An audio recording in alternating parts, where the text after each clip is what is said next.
شروع کرتا ہوں اللہ تعالیٰ کے نام سے جو بڑا مہربان نہایت رحم والا ہے۔ حضرت سمرہ بن جندب رضی اللہ تعالیٰ عنہ سے روایت ہے کہ رسول اللہ صلی اللہ علیہ وآلہ وسلم نے فرمایا کہ دوزخیوں میں سے بعض وہ ہوں گے کہ جن کو پکڑے گی آگ ان کے ٹخنوں تک، اور بعض وہ ہوں گے کہ جن کو پکڑے گی آگ ان کے زانوؤں تک، اور بعض وہ ہوں گے جن کو پکڑے گی آگ ان کے کمر تک، اور بعض وہ ہوں گے جن کو پکڑے گی آگ ان کی ہنسلی تک۔ تشریح: حدیث کا مقصد یہ ہے کہ دوزخ میں سب ایک درجہ میں اور ایک ہی حال میں نہیں ہوں گے، بلکہ جرائم کی نوعیت کے لحاظ سے ان کے عذاب میں کمی بیشی ہوگی۔ مثلا کچھ لوگوں کا حال یہ ہوگا کہ آگ ان کے صرف ٹخنوں تک پہنچے گی، اور کچھ لوگوں پر عذاب ان سے زیادہ ہوگا اور آگ ان کے زانوؤں تک پہنچے گی، اور کچھ لوگوں پر اس سے زیادہ ہوگا اور آگ ان کی کمر تک پہنچا کرے گی،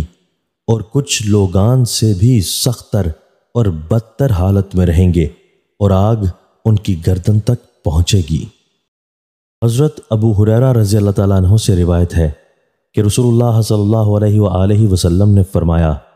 دوزخ شہوات و لذات سے گھیر دی گئی ہے اور جنت سختیوں اور مشقتوں سے گھری ہوئی ہے۔ تشریح: مطلب یہ ہے کہ معاصی یعنی جو اعمال انسان کو دوزخ میں پہنچانے والے ہیں ان میں عموماً نفس کی شہوات و لذات کا بڑا سامان ہے، اور طاعات یعنی جو اعمال انسان کو جنت کا مستحق بنانے والے ہیں وہ عموماً نفس انسانی کے لیے شاک اور گراں ہیں۔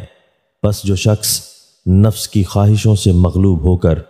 معاصی کا ارتکاب کرے گا اس کا ٹھکانہ دوزخ ہوگا، اور اللہ کا جو بندہ اللہ کی فرما برداری کی مشقتوں کو برداشت کرے گا اور خواہشات والی خوشگوار اور لذیذ زندگی کے بجائے احکام الہی کی اطاعت والی مجاہدہ کی زندگی گزارے گا، وہ جنت میں اپنا مقام حاصل کر لے گا۔